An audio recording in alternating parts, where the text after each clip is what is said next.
আসসালামু আলাইকুম, কি অবস্থা সবার? Welcome back to another new video. Guys, আমি কিন্তু এখন আছি ঠিক রাজহান্দিগ্রস্ত, যেটা অবস্থিত বনশ্রীতে। আর আজকে আমার সাথে আছে আম্মু, তর্নি, তর্থি, ইলা, রাফি ভাইয়া, সুস্মি, সবাই। তো আমি তো ফার্স্টে এসেই দেখতেছি মাটির হাঁড়িতে তারা কিন্তু খাবার পরিবেশন করেছে। মূলত কিচেন থেকে তারা কিন্তু এখানে খাবারটাকে জমায়েত করে রাখে এবং এখান থেকে আপনাকে মূলত সার্ভ করবে। আমার তো দেখে মাথা একদমই নষ্ট, কি অসাধারণ খাবার! আর খাবারে যে ঘ্রাণ আসতেছিল সেটাতে তো আমার জিভে জল আসার মতো অবস্থা।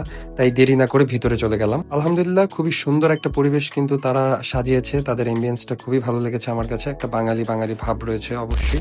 এরপর খাবারের মেনুটা দেখার পালা। খাবারের মেনুতে অনেক কিছু ছিল, আমি তো পুরোই কনফিউজড। এরপর তর্নির সাহায্য নিয়ে অর্ডার করে দিলাম খাবারগুলো। আর অন্যদিকে রাফি ভাইয়া, সুস্মি, তর্নি সবাই কিন্তু আম্মুর সাথে জমিয়ে আড্ডা দিচ্ছিল।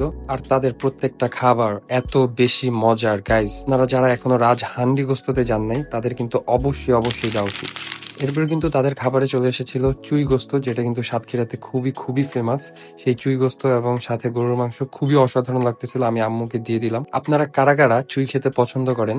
আমি কিন্তু খুবই পছন্দ করি চুই, আমার কাছে ভালোই লাগে, অতটাও খারাপ না। কি বলেন আপনারা? আর আম্মু এদিকে ওদেরকে বলতেছিল আমি বাসায় হাত দিয়ে ভাত খাই না, আমাকে ভাত খাওয়াই দিতে হয়। সেজন্য আমাকে আম্মু এখানে এসে ভাত এখন খাওয়াই দিতেছে। আর আম্মুর হাতের খাবার কিন্তু সবসময় অসাধারণ হয়। আপনারা যারা এখন পর্যন্ত আম্মুর হাতে খাবার খান তারা কিন্তু খুব বেশি লাকি আমার মতো। বেসিক্যালি আমি নিজের হাতে খেলে যে পরিমাণ তৃপ্তি পাই, আম্মুর হাতে খেলে তার থেকে বেশি খাবারের তৃপ্তিটা পাই। হ্যালো গাইস, মোটকা ভুটকা খাচ্ছে এখানে। আম্মু এক হাত বাম হাত দিয়ে ফোন দিয়ে, ও ওয়াও, পটল ভালো ছিল।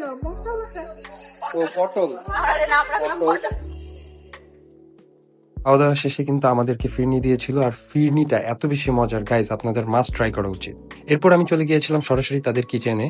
তাদের কিচেনের পরিবেশটাও খুবই অসাধারণ, কারণ তারা খুব বেশি নিট অ্যান্ড ক্লিন, যেটা কিন্তু অন্যান্য রেস্টুরেন্টগুলো থাকে না। প্রত্যেকটা জিনিসপত্র, খাবার, পেঁয়াজ, রসুন যেগুলোই ছিল সবকিছু খুব সাজানো গোছানো ছিল।